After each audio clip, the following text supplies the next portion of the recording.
तो आज के इस वीडियो में हम देखने वाले NCERT geography class 6 and chapter second. मैंने फर्स्ट चैप्टर कंप्लीट करा दिया, आपने नहीं देखा है तो जाकर देख लीजिए, प्लेलिस्ट बनाया हुआ। चलिए सेकेंड चैप्टर स्टार्ट करते हैं। सेकेंड चैप्टर का नाम है ग्लोब, मतलब अक्षांश एवं देशांतर। इसमें क्या चीज़ की बात करेंगे? अक्षांश और देशांतर की बात करेंगे। ग्लोब किस प्रकार का है उसके बारे में बात करेंगे, उसके बारे में चर्चा करेंगे। चलिए, अक्ष किसे कहते हैं या अक्ष क्या है? पृथ्वी जिस काल्पनिक रेखा पर घूर्णन करती है उसे क्या कहते हैं? अक्ष कहते हैं। अक्ष का झुकाव 23.5 डिग्री होता है तथा 66.5 डिग्री कोण बनाता है, मतलब कक्षीय कोण बनाता है। विषुवत वह काल्पनिक रेखा जो पृथ्वी को दो बराबर भागों में विभाजित करती है, मतलब विषुवत वृत्त वो काल्पनिक रेखा मतलब वृत्त होता है जो कि पृथ्वी के दो बराबर भागों में क्या करती है? विभाजित करती है, दो बराबर भागों में बांटती है। अक्षांश या समानांतर रेखा विषुवत वृत्त से ध्रुव तक स्थित सभी समानांतर वृत्त, जो सभी समानांतर वृत्त है, ये वृत्त है, उसे क्या कहते हैं? अक्षांश कहते हैं या समानांतर रेखाएं कहते हैं।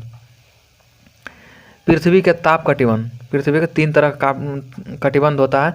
उष्ण कटिबंध, शीतोष्ण कटिबंध एंड शीत कटिबंध होता है। ठीक है, तो उष्ण कटिबंध किसे कहते हैं या उष्ण कटिबंध क्या है? कर्क एवं मकर रेखा के बीच के सभी अक्षांशों पर सूर्य वर्ष में एक बार दोपहर में सिर के ठीक ऊपर होता है। सर्वाधिक ऊष्मा की प्राप्ति होती है, उस जगह क्या होता है? बहुत ज़्यादा ऊष्मा की प्राप्ति होती।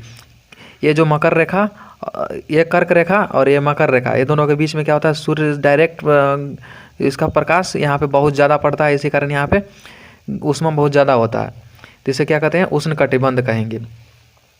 शीतोष्ण कटिबंध उत्तरी गोलार्ध एवं दक्षिणी गोलार्ध, दोनों गोलार्ध की बात होगी। अब उत्तरी गोलार्ध, क्योंकि जब विभाजित कर दिया है विषुवत रेखा तो उत्तरी गोलार्ध और दक्षिणी गोलार्ध में विभाजित किया है। तो उत्तरी गोलार्ध में कर्क रेखा से उत्तरी ध्रुव तक, मतलब 23.5 डिग्री नॉर्थ से 66.5 डिग्री नॉर्थ तक क्या होगा? शीतोष्ण कटिबंध यहाँ पे पाया जाएगा। शीतोष्ण कटिबंधीय मौसम यहाँ पे पाए जाएंगे। इसी तरीके दक्षिणी गोलार्ध में मकर रेखा से लेकर दक्षिणी ध्रुव वृत्त तक, मतलब दक्षिणी ध्रुव वृत्त तक क्या है? ये दक्षिणी ध्रुव वृत्त तक, ये मकर रेखा का यहाँ पे भी शीतोष्ण कटिबंध पाया जाएगा।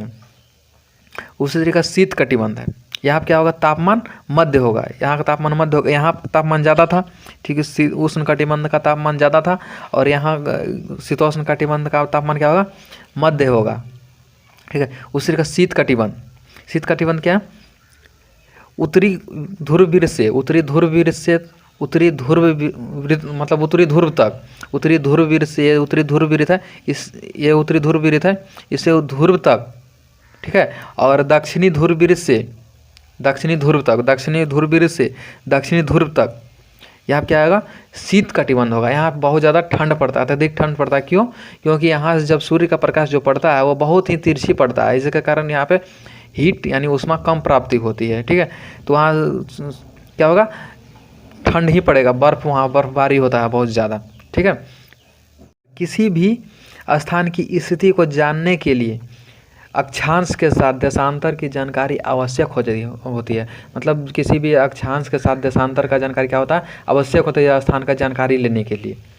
फॉर एग्जांपल, टोंगा द्वीप जो प्रशांत महासागर में है एवं मॉरिशस द्वीप जो हिंद महासागर में, एक ही अक्षांश यानी 20 डिग्री दक्षिणी अक्षांश पर है, लेकिन इनकी सही अवस्थिति हेतु देशांतर का ज्ञान आवश्यक है। इसका सही में जानकारी लेने के लिए क्या होता है? देशांतर का होना आवश्यक पड़ जाता है कि वो किस जगह पे है। देशांतर वह काल्पनिक रेखा जो उत्तरी एवं दक्षिणी ध्रुव को मिलाती है। क्या करती है देशांतर? वो काल्पनिक रेखा है जो दक्षिणी और उत्तरी ध्रुव को क्या कहते हैं? मिलाती है। वह एक काल्पनिक रेखा है, वास्तविक नहीं है, काल्पनिक है। देशांतर के बीच की दूरी को अंशों यानी अंशों या डिग्री में मापा जाता है। अंश को क्या कहते हैं? डिग्री कहते हैं। उसमें क्या कहता है? मापा जाता था। प्रत्येक अंश यानी डिग्री को मिनट में तथा मिनट को सेकंड में भी विभाजित किया जाता है। पहले क्या कहा जाता है? डिग्री को मतलब बीच की दूरी को क्या कहता है? डिग्री में मापा जाता है। डिग्री को क्या करता है? मिनट में मापते हैं, मिनट से इसके बाद क्या करता है? सेकेंड में मापते हैं, विभाजित किया जाता है। ये अर्धवृत्त है तथा उनके मध्य की दूरी ध्रुवों की तरफ बढ़ने पर घटती है एवं ध्रुवों पर शून्य हो जाती है। क्या होता है कि ये अर्धवृत्त की तरह होता है, और ध्रुवों पर जाने पे क्या होता है, जैसे उत्तरी ध्रुव पर गए तो क्या होगा, धीरे धीरे धीरे धीरे दूरी घटती चली जाती है। जहाँ सभी देशांतरीय एवं उत्तर आपस में मिल जाते हैं, यहाँ पर क्या होता है, सभी क्या होता है, देशांतरीय एवं उत्तर देशांतर रेखा जो है आपस में मिल जाते हैं। सभी देशांतर रेखाओं की लंबाई समान होती है, सभी देशांतर रेखा की लंबाई समान होती है, जबकि अक्षांश रेखाओं की लंबाई भिन्न भिन्न होती है।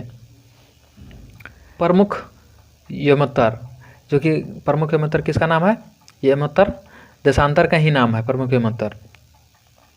राजकीय वेधशाला लंदन को प्रमुख यमोत्तर मानकर इसके पूर्व एवं पश्चिम में देशांतर रेखाओं की गणना की जाती है। 180 डिग्री पूर्व एवं पश्चिम देशांतर एक ही रेखा पर स्थित है। इसी से एक क्वेश्चन आया था 2008 में प्रीलिम्स में, कि निम्नलिखित में से कौन सा जलडमरू मध्य यानी कौन सी जलधारा अंतर्राष्ट्रीय तिथि रेखा के सर्वाधिक निकट है। ऑप्शन ए मलक्का की जलडमरू मध्य यानी मलक्का की जलधारा, बेरिंग जलडमरू मध्य, फ्लोरिडा की जलधारा यानी फ्लोरिडा की जलडमरू मध्य, और जिब्राल्टर की जलडमरू मध्य। ऑप्शन इसका क्या था आंसर, बी बेरिंग के जलडमरू मध्य। देशांतर एवं समय, एक देशांतर पर स्थित सभी क्षेत्रों का एक ही समय होगा। एक देशांतर पर स्थित क्या होगा, सभी क्षेत्रों का एक ही समय होगा। ग्रीनविच रेखा, ग्रीनविच रेखा जो बीच की लाइन को ग्रीनविच रेखा बोलेंगे, जो कि इधर लंदन है, ये लंदन की ही बात करेंगे अभी। तो लंदन में ग्रीनविच वहाँ से ही ऑफिस है, वेधशाला है। तो यहाँ से जो मतलब पूर्व की तरफ रहेगा उसका क्या होगा स्थिति, मतलब उसका जो टाइमिंग होगा वह बढ़ते जाएगा, और जो पश्चिम की तरफ होगा उसका क्या टाइमिंग घटते जाएगा। मानक समय, भारत का 82.5 डिग्री पूर्व देशांतर अर्थात ग्रीनविच से 5.5 घंटा आगे है। मानक का जो समय रेखा है, मानक समय रेखा क्या है, तो उससे वेधशाला से क्या है जो लंदन में उससे 82.5 डिग्री पूर्व में स्थित है, और या ग्रीनविच से 5.5 डिग्री मतलब आगे हम लोगों का टाइमिंग है। हम लोग का टाइम क्या है अभी, जो लंदन में अभी जैसे 12 बजेगा तो हमारे यहाँ क्या होगा 5:30 बजेगा, क्योंकि हम ग्रीनविच लाइन से पूर्व की स्थिति पूर्व की तरफ हैं।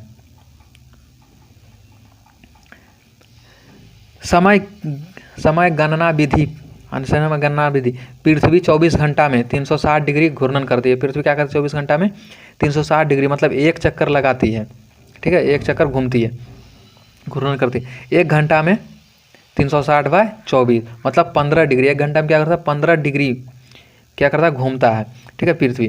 तो 4 मिनट में 1 डिग्री घूमेगी, ठीक है।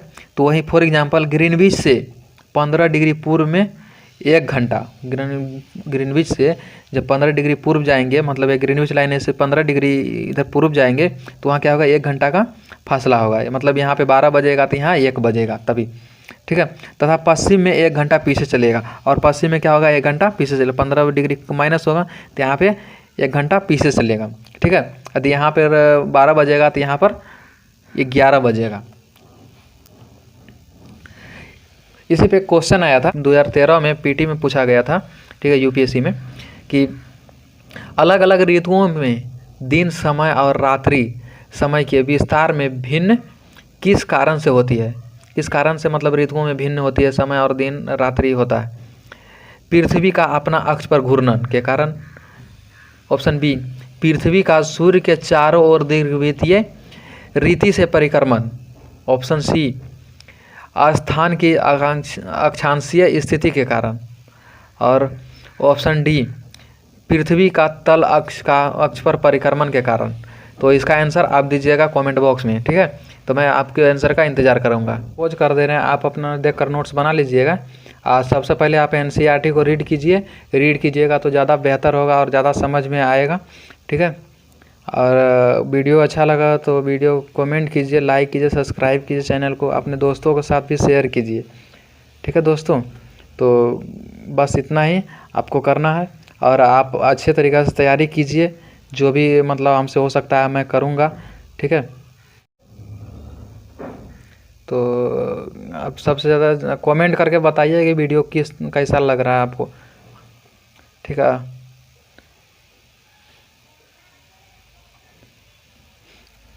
तब तक के लिए जय हिंद, जय भारत। मिलते हैं अगले वीडियो में। ठीक है दोस्तों, ठीक है, ओके, गुड बाय।